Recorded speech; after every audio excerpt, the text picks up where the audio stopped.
जय हिंद विद्यार्थी मित्रांनो, सह्यागिरी GK centre या यूट्यूब चॅनलवर आपले सहर्ष स्वागत। उद्या 4 सप्टेंबर पेसा भरतीची उद्या सुप्रीम कोर्टमध्ये दिल्ली येथे सुप्रीम सुनावणी होणार आहे। तुम्ही न्यूज पेपरमध्ये पण बघू शकता। पेसा भरती राज्य शासन पॉझिटिव्ह आणि बुधवारी सर्वोच्च न्यायालयाकडे लक्ष। आदिवासी उमेदवार भरती प्रक्रिया आणि नियुक्ती आदेशाच्या प्रतीक्षात।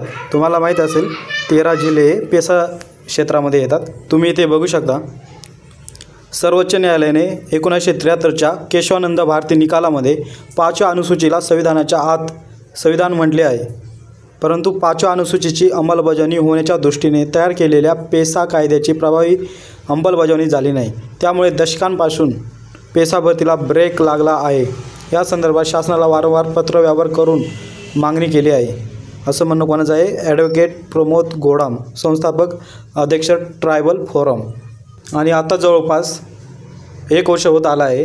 याआधी सुप्रीम कोर्टाची सुनावणी आता जवळपास 1 वर्ष होईल। 13 ऑक्टोबर 2023 मध्ये झाली होती। या आदेशात न्यायालयाने पेसा भरती प्रक्रियेला स्थगिती किंवा भरती प्रक्रिया थांबवा असे म्हटले नाही, परंतु सामान्य प्रशासन विभागाने 13 ऑक्टोबर 2023 आणि महसूल व वन विभागाने 17 ऑक्टोबर 2023 रोजी पत्र काढून अनुसूचित क्षेत्रातील भरती प्रक्रिया थांबवली। पुढे मात्र आदिवासी उमेदवारांना वगळून सर्वोच्च न्यायालयाच्या अधीनस्थ राहून बिगर आदिवासी उमेदवारांना नियुक्त्या दिल्या। यावेळी मात्र न्यायालयाची कोणतीही परवानगी घेतली नाही।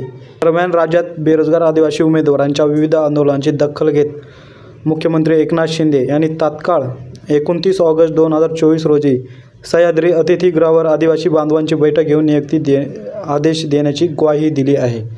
संपूर्ण आदिवासी बांधवांचे उद्याच्या निकालाकडे लक्ष आहे। इथं बघू शकता तुम्ही लिस्टेड ऑन 4/9/2024।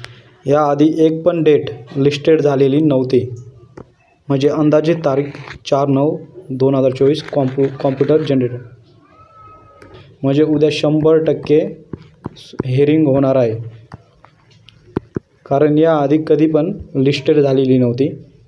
तुम्ही लिस्टिंग डेटमध्ये पण इथे चेक करू शकता,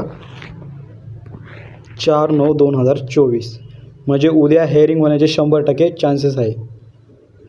आणि उद्याचा सुप्रीम कोर्टाचा निकाल पाहण्यासाठी आपल्या यूट्यूब चॅनलला आता सबस्क्राईब करून ठेवा।